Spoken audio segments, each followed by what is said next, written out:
Aujourd'hui, nous sommes là, c'est évoquer la situation de la desserte en courant de nos villes pour la satisfaction des besoins de nos populations.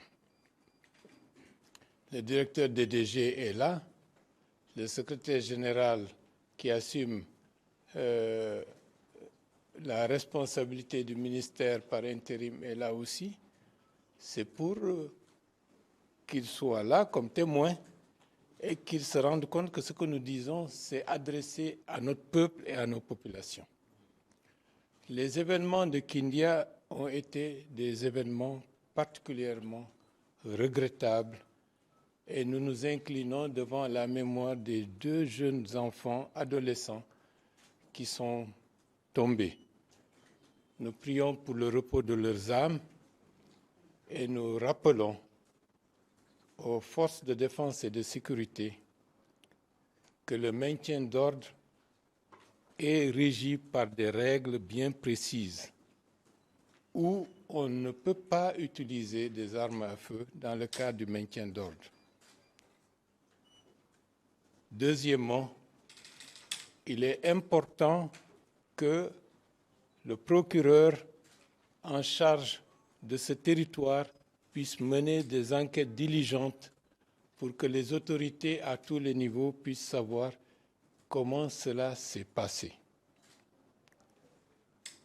Nous ne manquerons pas de demander aux autorités administratives de la région et de la ville de Kindia de nous fournir eux aussi d'amples explications sur la situation.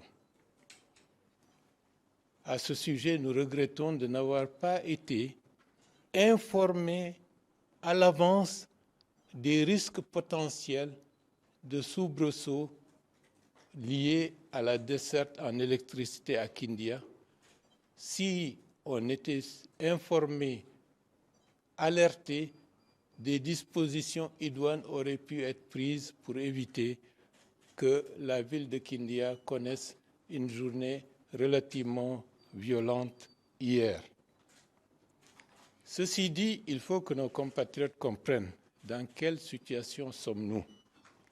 Est-ce que nous avons une volonté ou d'empêcher que les citoyens guinéens puissent bénéficier, disons, de la desserte en électricité? C'est non.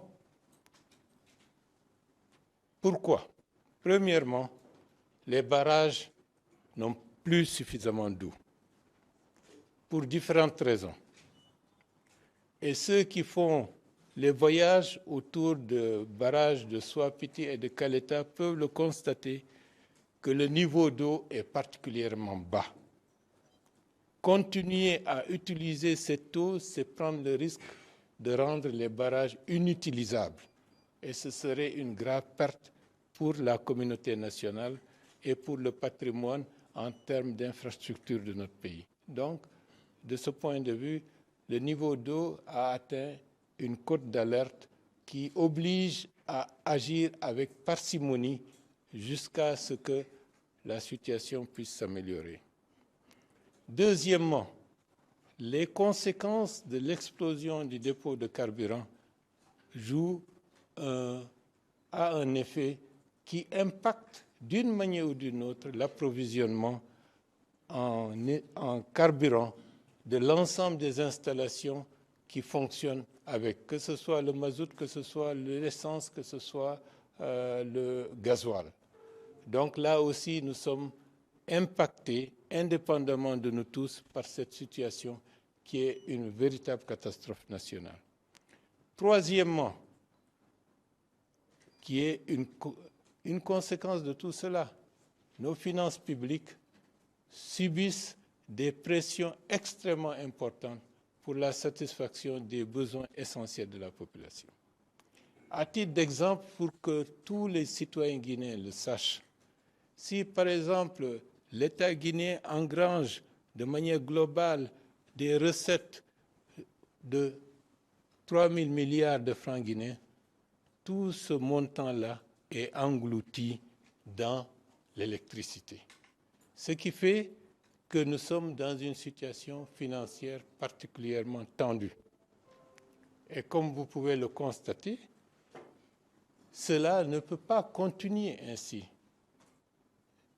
En 2008, lorsque j'étais ministre de la Réconciliation nationale, nous avions des problèmes analogues, avec des problèmes de manque d'électricité par-ci, par-là.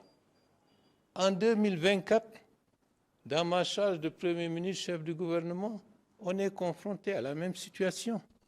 C'est-à-dire 16 ans après, on se retrouve au même point et peut-être de manière plus dégradée que par rapport à 2008. Cela mérite qu'on approfondisse la réflexion, qu'on sache pourquoi la Guinée n'est pas parvenue à assurer sa souveraineté énergétique malgré tout ce qu'elle possède comme, disons, potentialité hydroélectrique et comme ensoleillement aussi.